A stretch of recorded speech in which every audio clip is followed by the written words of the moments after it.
축산, 검협전.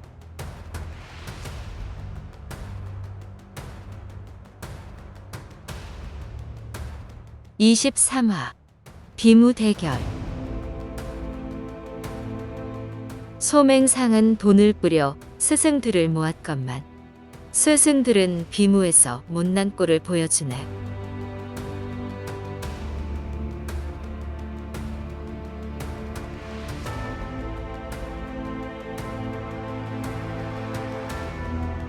세수지는 이미 판세가 기울었다고 판단해 다른 스승들에게 한꺼번에 공격하라고 눈짓한 후 정작 본인은 슬그머니 집으로 도망쳤다.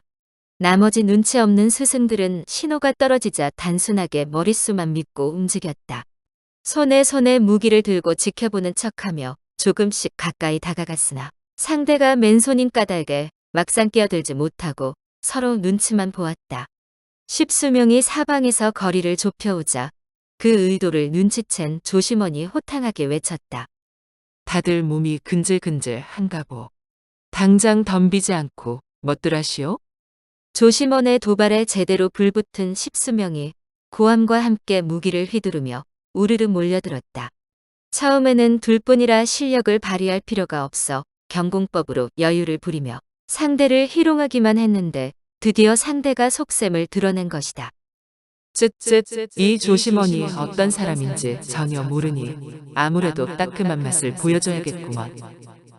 조심원이 두건을 무기 삼아 사방에서 날아드는 공격을 빈틈없이 막아내다가 적들이 거리를 좁혀오자 갑자기 쪼그려 앉았다.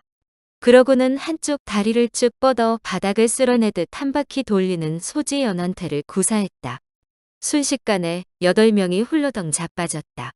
그 와중에 다른 자의 칼에 맞아 팔이 잘릴 뻔한 여작은 아무래도 안 되겠다 싶어 미리 약속한 대로 휘파람을 불었다. 십수명이 동시에 뒤로 굴러 사방으로 흩어졌다. 조심원은 애초에 제대로 겨룰 생각이 없었기에 굳이 뒤쫓지 않았다. 부상당해 도망가지 못한 두 사람을 도와주려고 다가갔다. 한 사람을 부축해 일으키는 순간 쇠붙이가 바람을 가르며 날아오는 소리가 들렸다. 암기군. 재빨리 고개를 꺾어 날아오는 표창을 피했다. 도망갔던 스승 패거리들이 암기를 들고 나타나 사방에서 표창, 비추, 활, 쇠뇌 따위를 사정없이 날렸다. 조심원은 비겁한 패거리들이 가소롭기 짝이 없었으나 가벼이 넘길 상황은 아니었다. 높이 뛰어올랐다가 납작 엎드리고 목을 움츠려 고개를 숙이고 손으로 잡거나 발로 걷어차는 등 원숭이처럼 날쌔게 뛰어다니며 암기를 피하니 털끝 하나 상하지 않았다. 피하기 바쁜 와중에도 중간중간 되받아친 암기가 백발백중 적을 쓰러뜨렸다. 단상에 자리 잡은 도규는 황난과 여작이 우스운 꼴을 당한 후 스승들이 머릿수로 밀어붙이는 과정을 지켜보면서 정말 기가 막혔다. 나중에 황난 등이 조심원의 맨주먹에 픽픽 나가떨어지자 속이 아주 후련했다. 그런데 놈들이 다시 암기를 들고 나타나자 이가 부득부득 갈렸다. 그만들 하시오. 하지만 이미 도균의 말이 먹힐 상황이 아니었다. 말만으로는 안 되겠다 싶어 도균이 직접 나서려는데 도전이 숨을 헐떡이며 달려왔다. 비무가 진행되는 동안 스승 중 하나가 금고지기를 묶어놓고 금괴를 털어 달아났습니다. 저기 저쪽 서북쪽으로요. 도균은 기가 막혀 말문이 막혔다. 역시 죄다 도둑놈들이었어. 진짜 실력자가 나타나 설 자리가 없어지니 바로 뒤통수를 치는구나. 그동안 그토록 후하게 베풀었는데 도둑질까지 해? 뒤쫓기엔 이미 늦었으니 일단 비무부터 마무리하자. 한심한 스승들 꼬락서니를 보고 있자니 갑자기 우라통이 터졌다. 조영웅, 봐줄 필요 없습니다. 이놈들 다 한 통속입니다. 방금 한 놈이 내 금고를 털어갔어요. 도균과 가까이 서 있던 여작이 이 말을 똑똑히 들었다. 세수진, 이 버러지 같은 놈. 우리는 목숨 걸고 싸우고 있는데 저 혼자 이 속을 챙겨? 도균 저놈도 못 믿을 놈이군. 굴러들어온 돌에 홀려 예정을 싹있다니.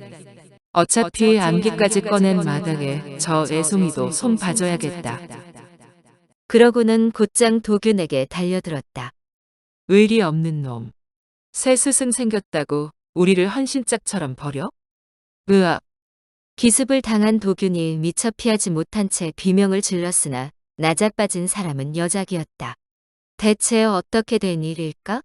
조심원이 정신없이 적들의 암기를 받아내는 동안 그의 곁에 부상당해 도망가지 못한 두 사람이 쓰러져 있었다. 한 명은 조심원이 일으키려 했지만 상처가 깊어 몸을 가누지 못하고 다시 쓰러졌다. 다른 한 명은 스승들 중에서도 교활하기로 으뜸인 묘두웅인데 소지연한테에 걸려 넘어졌을 뿐 큰 부상은 없었다. 그는 마침 표창 3개를 가지고 있었다. 조심원은 암기를 막느라 분주한 와중에도 쓰러진 적이 꿈틀거리는 것을 발견했다. 이런 사실을 알 리 없는 묘두웅이 조심원의 목을 겨냥해 오른손으로 강하게 표창을 날렸다. 대비하고 있던 조심원은 피하기는커녕 무쇠처럼 단단한 앞니로 날아오는 표창을 물었다. 동시에 다른 방향에서 화살이 날아오자 엄지와 중지로 가볍게 잡은 후 검지로 화살대를 튕겼다. 이 화살은 정확히 묘두웅의 어깨로 날아가 꽂혔다. 두 번째 표창을 던지려다 기습을 당한 묘두웅이 대굴대굴 구르며 고통스러워했다. 곧이어 여작이 도균에게 달려들며 창을 내질렀다. 조심원은 거리상 달려가 돕기에는 늦었다고 판단해 물고 있던 표창을 재빨리 왼손으로 옮겼다. 마침 황난이 던진 표창이 날아오자 황급히 오른손으로 받았다. 이미 늦은 상황이라 피하라는 외침도 의미가 없었다. 말 대신 양손에 쥔 표창을 동시에 날려 여작과 황난을 한꺼번에 쓰러뜨렸다.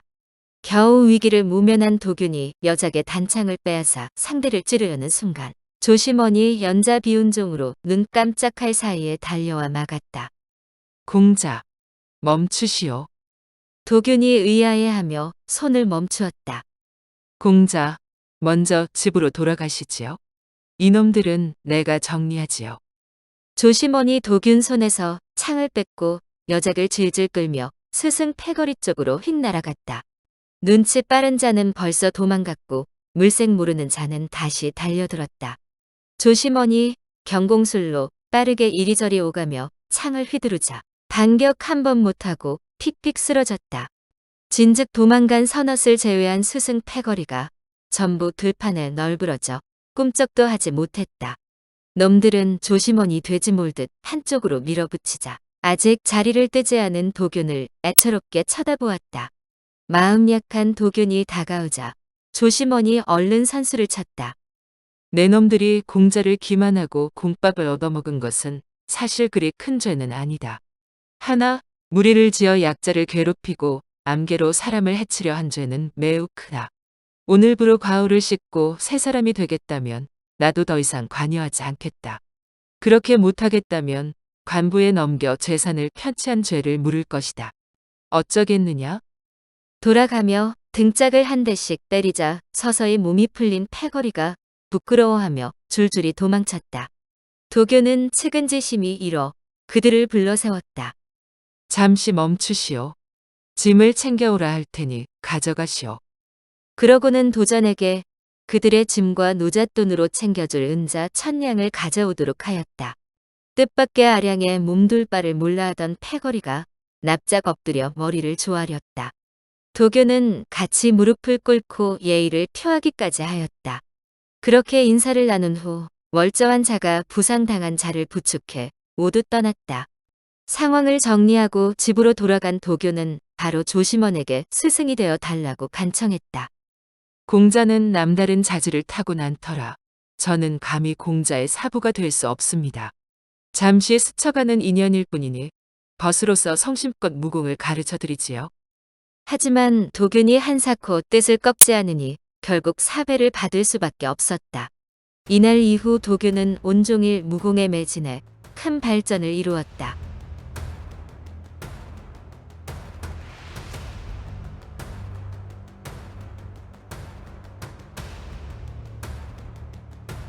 다음 화에서 이어집니다. 더 좋은 콘텐츠를 제작하기 위하여 구독과 좋아요, 알림 설정 부탁드려요.